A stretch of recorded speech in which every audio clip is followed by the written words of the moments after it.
Happy Halloween, ladies and gentlemen. Welcome to Movie Goodness, where we examine life through cinema here on the KB Radio Network. I am your host, Kevin Reed, and this is the final part of the four-part Halloween special here on Movie Goodness, where we celebrated throughout the month of October this year, Halloween, and one of my favorite times of the year. And we have arrived to that very day. It is Halloween, or at least it will be in a couple of days at the time of this recording, but happy Halloween anyways. But yes, I am your host, Kevin Reed, and this is a look back on my favorite horror movies of 2025. So far, there's still a couple of horror movies left this year, but couldn't wait. Couldn't wait, and they didn't release them before Halloween, which is mind-boggling to me. But it is what it is. I'm pretty confident in the few movies that I have picked out as my favorites. Now, this isn't a review. I'm not going to review any of these movies because the majority of these films I already reviewed. Just go on the channel and you can find the reviews of these horror films or others that may not have made this list. But I thought it might be fun, being as though Halloween's coming up, that you might want to stay home, pop in some movies, don't know what movies to watch. And so I'll give you some suggestions in case you haven't seen these movies that you can stay home and watch. Even though I'm pretty sure a lot of you out there aren't homebodies like myself who just choose to stay at home. I'm not going to dress up and go to any parties. And especially this year, I know that a lot of people are probably going to go out because Halloween falls on a Friday night. Oh, man. We're going to make this stretch the whole weekend. They're going to act a fool out there. I get it. I get it. If I was 20 years younger, probably. 25 years younger, maybe. But now, no, I'm good. I'm good. I'm just going to stay at home and watch me a scary movie or two and enjoy the festivities that way. I must say that 2025 has been a very impressive year as far as horror is concerned.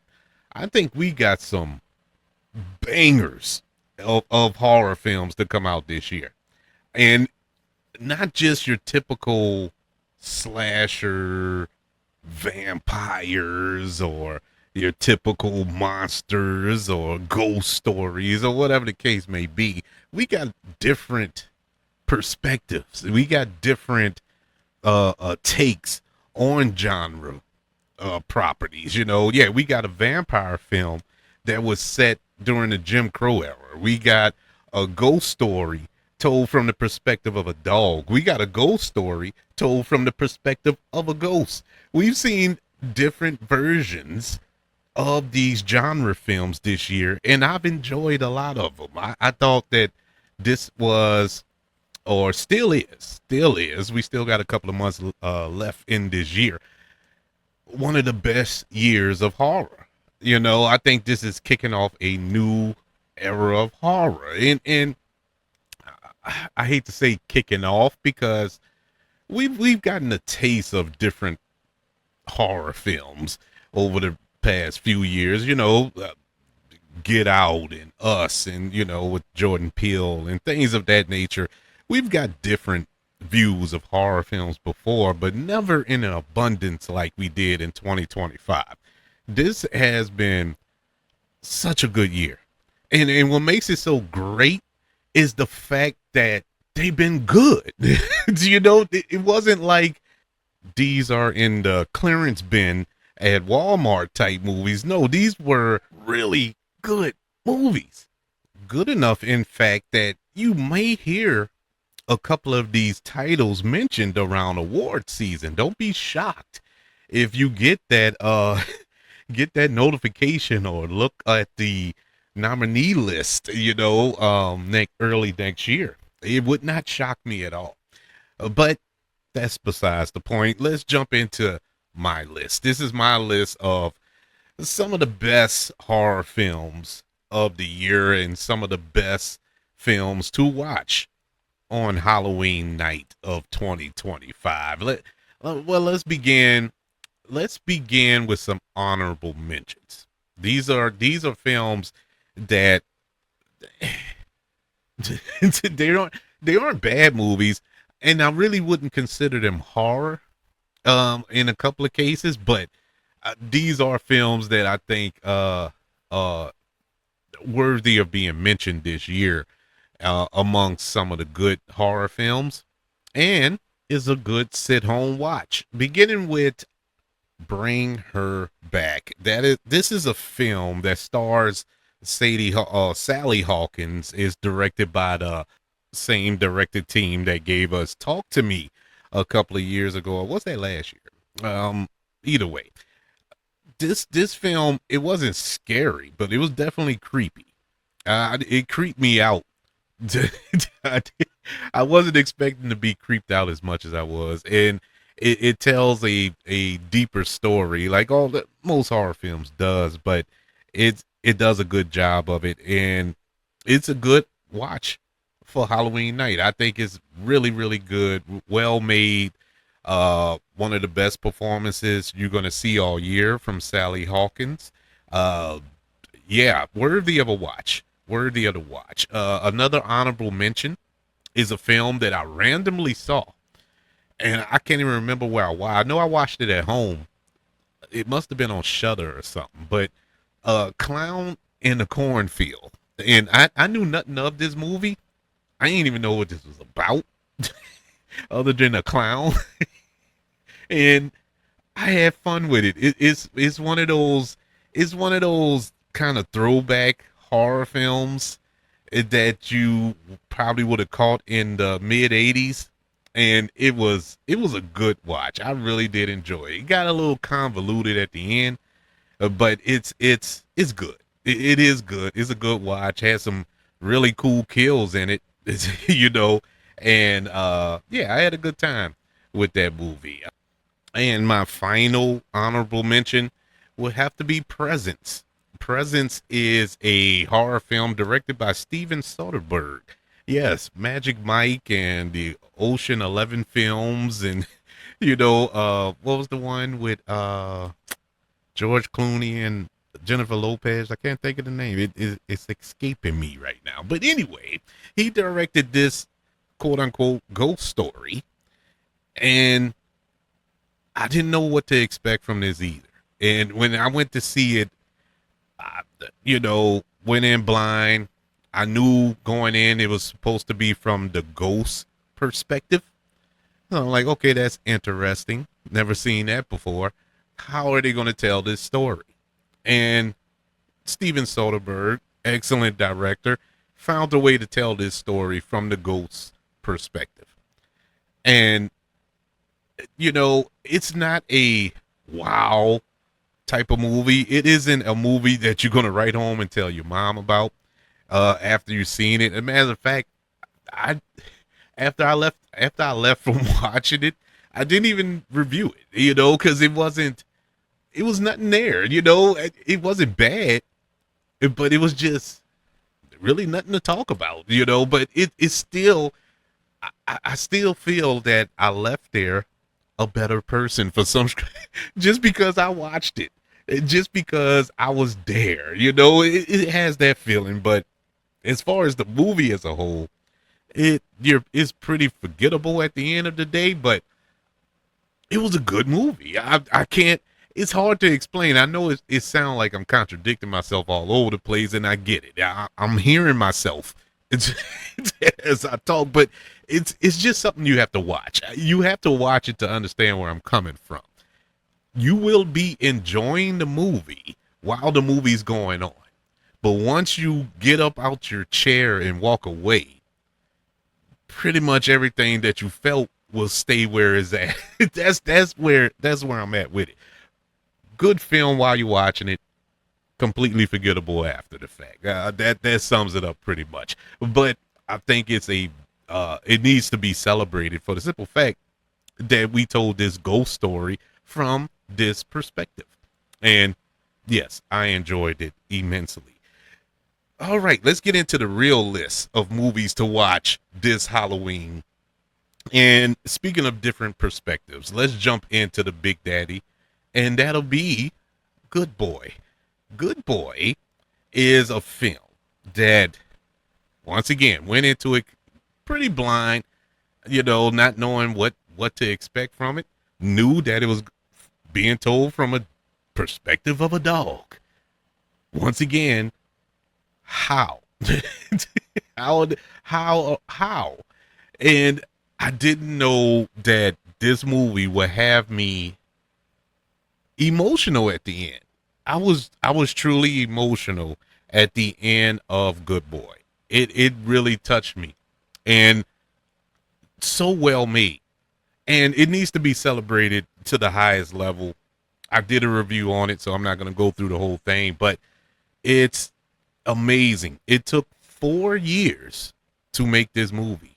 4, because you're telling a movie about a dog, you know, and you had to get all of these shots, and I'm pretty sure that the director was pulling his hair out, trying to get this movie made for 4 years, and he finally did, and it was worth the wait, man. That all that hard work paid off, in my humble opinion, if that matters at all. It was great. I really enjoyed Good Boy. It wasn't super scary. It did have a couple of jump scares that actually made me jump, and I often mention that when I'm reviewing horror films, because it takes a lot to make me jump in movies, because normally I can tell when the jump scare is coming. And so when you can catch me off guard, you did a good job. And it had a couple of jump scares in this film that truly caught me off guard, and I gotta tip my hat to him for that. Yes, Good Boy is a great film to watch. Another good movie that once again caught me off guard was came out earlier this year, and that was Heart Eyes. And Heart Eyes is kind of a Scream ripoff of a film, and is in that little bubble of genre films where this mass killer, he's killing the couples on Valentine's Day and whatnot. It's silly. It is really silly, but it's good. I have fun with it. It's kind of in the vein of Happy Death Day and what's the other ones from Christopher Landon? His style, and I think he wrote this. You could kind of feel that vibe from it, from his films, but it was really good. It was funny and yet scary at the same time, and had a great time with it. Completely shocked me. I thought it was just gonna be a whatever movie, but I was amazed by how good it actually was. Hard Eyes is on that list, a good movie to watch. The Monkey. The Monkey is Osgood Perkins' follow up to Long Legs, and Long Legs last year was like boom. I know there's a little division there with a lot of people with Long Legs, but I'm on the side of I thought it was awesome. I super enjoyed Long Legs. And so for him to dive into the world of Stephen King and make this film, oh man, sign me up. And I for the most part, I enjoyed it. I didn't like it as much as I wanted to, but I also think about Stephen King films as a whole. None of them, none of them are perfect, especially when it comes to the end of those movies. The end of a Stephen King novel and or film aren't, they don't particularly stick the landing. And so I gotta really tread softly when I want to bash a Stephen King adaptation. But this is really good. This was good. I love Theo James in this movie. He was I, I didn't know Theo James was that funny, and he was funny.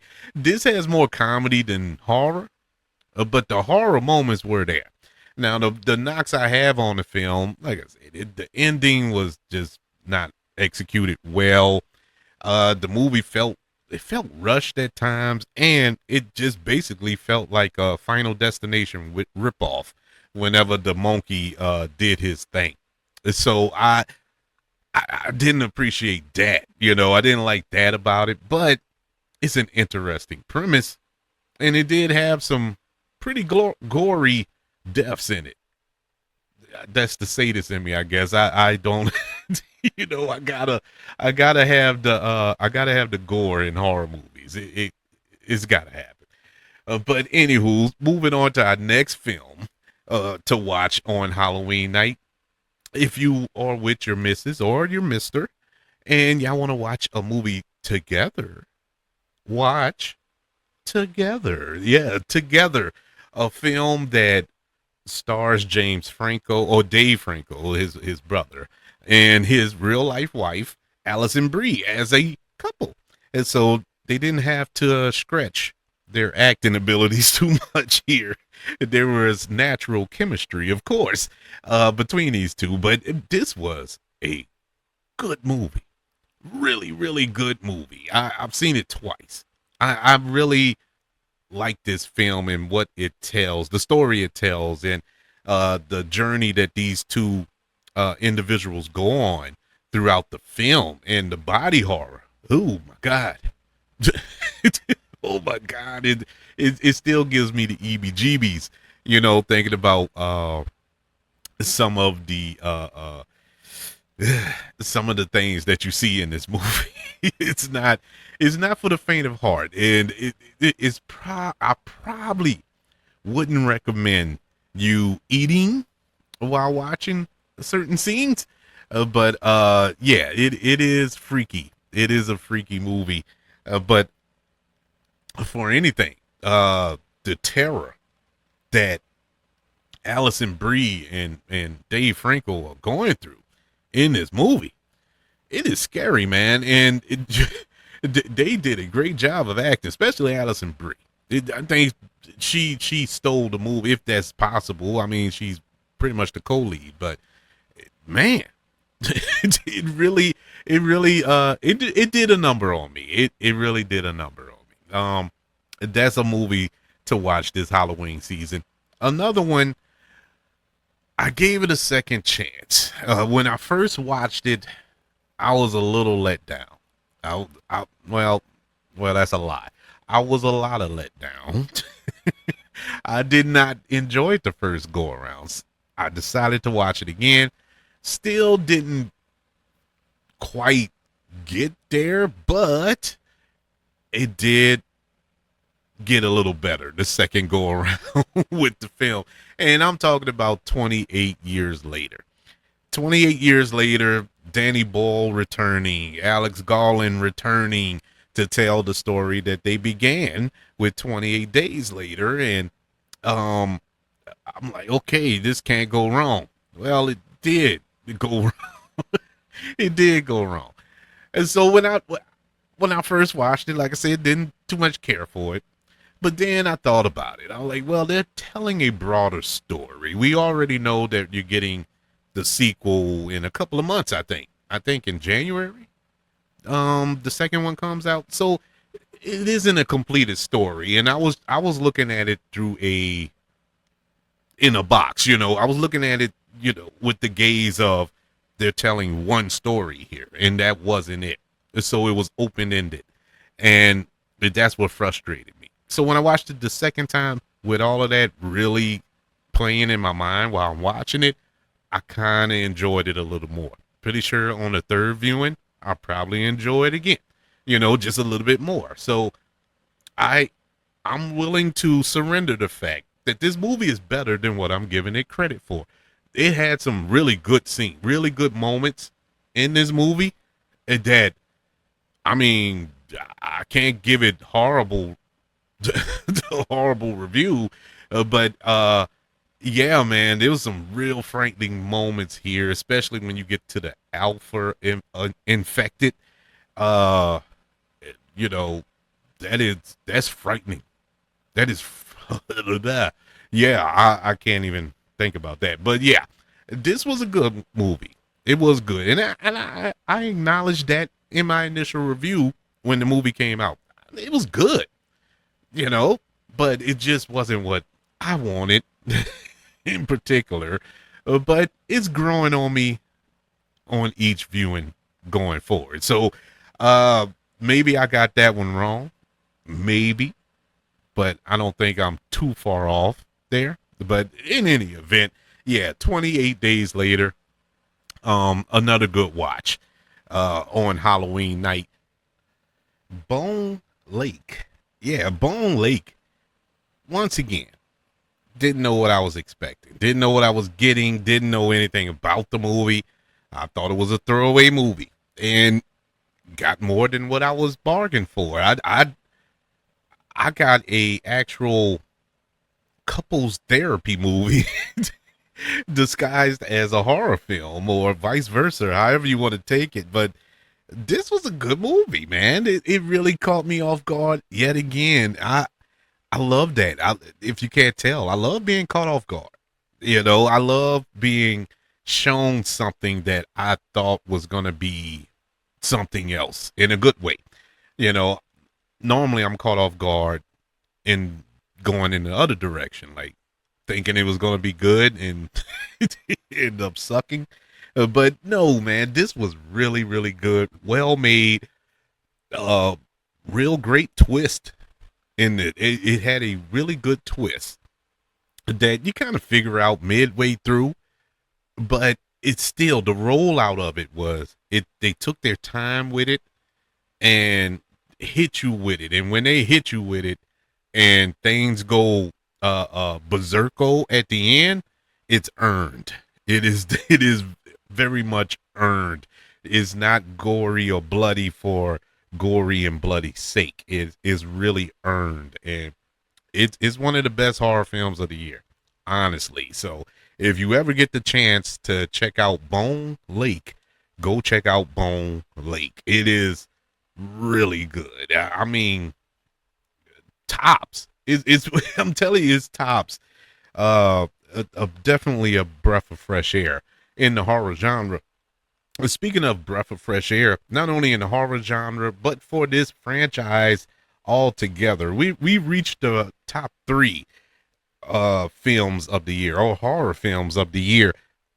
Coming in at number three, Final Destination Bloodlines. Awesome. Awesome. I have nothing else to say. It was awesome. It was. Uh, Now, to be completely honest with you all, I'm a huge fan of this franchise, whether it's a guilty pleasure or I'm just sick in the head, whatever you want to say. Fine, that's what I am, and this is what it is. Bloodlines was awesome. This, with no pun intended, was new blood in this franchise that it desperately needed, man. Because the franchise, even though we hadn't received a film in about what 7 years or something like that for Final Destination, and it kind of left off on a little sour note because the last one wasn't all that good. Everything was starting to get repetitive. Well, everything was repetitive about the Final Destination. Same old, same old. They're at an event of some sorts, whether it's a race, car race, or amusement park, or whatever the case. They get a premonition, and uh, everybody dies. They wake up and save everybody, and death comes after the people they save. Okay, same premise in every single movie. Stale. It was stale. So, how do we inject some life into this franchise? Well, let's do Bloodlines. And this was such a smart, genius way to do that. That alone, the synopsis alone made it awesome. And then when you watch the movie and the execution, no pun intended, it was even awesomer. I mean, come on, man. Survivor survives. They they survive for a while to the point that they have kids and grandkids. So now death is after that entire bloodline because they're not supposed to be here. And so they're taking out the entire bloodlines of these survivors.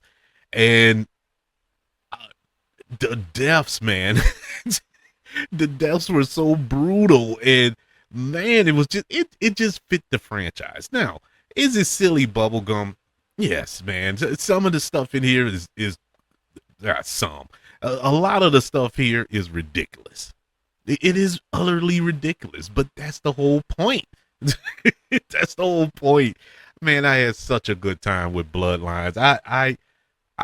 It's one of the best. It's one of the best horror films of the year. It is definitely one of the best in that franchise altogether.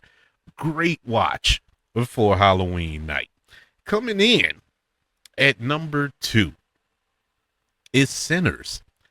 Yeah, Sinners is a horror film, ladies and gentlemen. it is a horror film. You have vampires in here.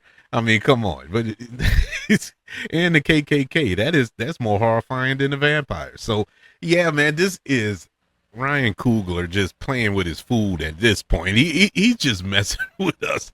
Like I'm the greatest current filmmaker alive, and I can't even argue that. This is awesome filmmaking. One of the most beautiful films to hit the silver screen this year, and one of the best acted, one of the best stories to be told.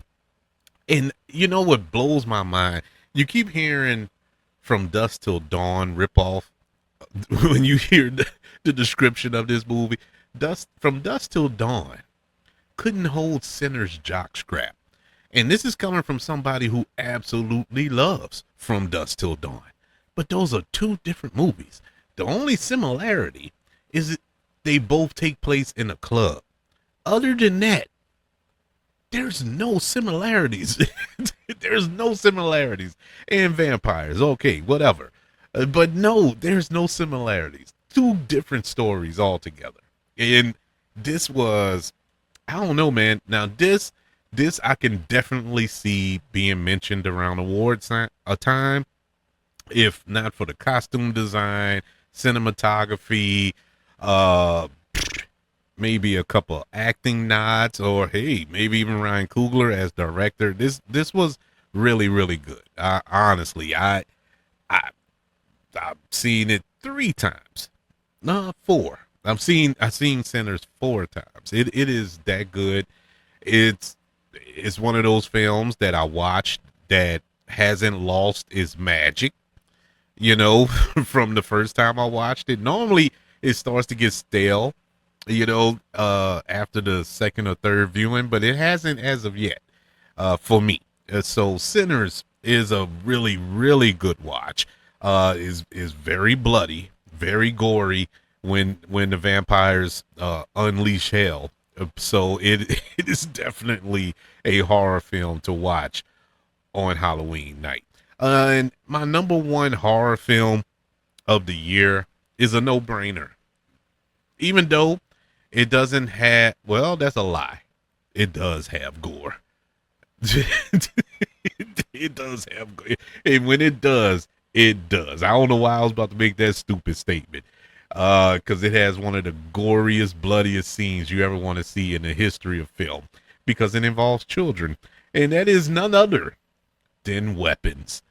Weapons is my favorite horror film of the year, actually my favorite film of the year so far. I love Weapons, and yes, it is a horror film for the simple fact, yeah, there's a witch involved in it, but also the fact that your kids just come up missing. And as a parent, that's like the greatest fear of fears. You know, to wake up one morning and your child's bed is empty and you'd have no earthly idea what happened. No, you have, and not just you, everybody's kids, you know, at least in this particular classroom, that involves this teacher. Now everybody's pointing at this teacher, and there's so many, twists and turns. You don't know who to suspect or what's the reasoning behind everything. Well written, and excellently acted. Everything about this movie is pretty much perfect for me. And this is another one seen 3 times, and I don't know if I honestly can't find a flaw in this movie. I cannot find a flaw. The only flaw I would say about this film, and is a nitpick, is that's why I don't really count it as a flaw, is the fact that the other parents you don't see them. You only see Josh Brolin going ape crazy about searching for his kid, but the other parents not so much. And I never understood that. that that just didn't sit right with me. But I know that we were telling a singular story from a different perspective, from each character's perspective. So we don't know what the other parents were doing, but it just didn't. It could have been explained away in like 1 or 2 scenes that other parents are running around, investigating just like Josh Brolin's character was, but we didn't get that. But that's my only nitpick. And did it hurt the movie? No. Would it have helped the movie? No. It was just something I wanted to see. But I could care less, really, because this movie is awesome, excellent, and is a good Halloween watch. And yes, that final scene is the goriest, most unexpected bloody scene that I have seen in a film in a very long time. And like I said, involves children. So that was even a shock on top of a shock. But that's the list of films that I suggest for viewing this Halloween night. Weapons, Sinners, Final Destination Bloodlines, Bone Lake, 28 Years Later, Together, The Monkey, Hard Eyes, Presents, Bring Her Back, and Clown in a Cornfield. Yes, ladies and gentlemen, that's my list for Halloween watches for this Halloween night. I want to wish you all a happy Halloween, a safe Halloween. I hope everybody is doing well, happy, and just enjoying life, not paying attention to foolishness that may be around them, but concentrating on the good things and have some fun. And this is a holiday that's designed to have fun. You can dress up and just play with your friends in a good way. So everybody have fun, be safe this Halloween season. Thank you for joining me for this part 4 edition of 2025's Halloween special. And if you have supported the show throughout this Halloween special, and I'm talking about for all 4 parts of this show, as well as our other shows here on the KB Radio Network, thank you for all of your love and support of the show. All I ask is you continue to support the show and tell a friend or two about the KB Radio Network. And you can send love as well. You can email the show, kbradionetpodcast@gmail.com. You can also search for the show on all social media platforms. Just search for the KB Radio Network. Subscribe to the KB Radio Network channel on YouTube and like this video if you don't mind. Don't forget about the 5 stars, the reviews, and sharing this show if you're listening on Apple Podcasts, Spotify, iHeartRadio, wherever you are currently listening to Movie Goodness here on the KB Radio Network. Everybody, thank you for joining me for this edition of Movie Goodness as we celebrated Halloween. Be safe, be good, and as always, I love you. Continue to love everyone, and until we speak again, you all be blessed.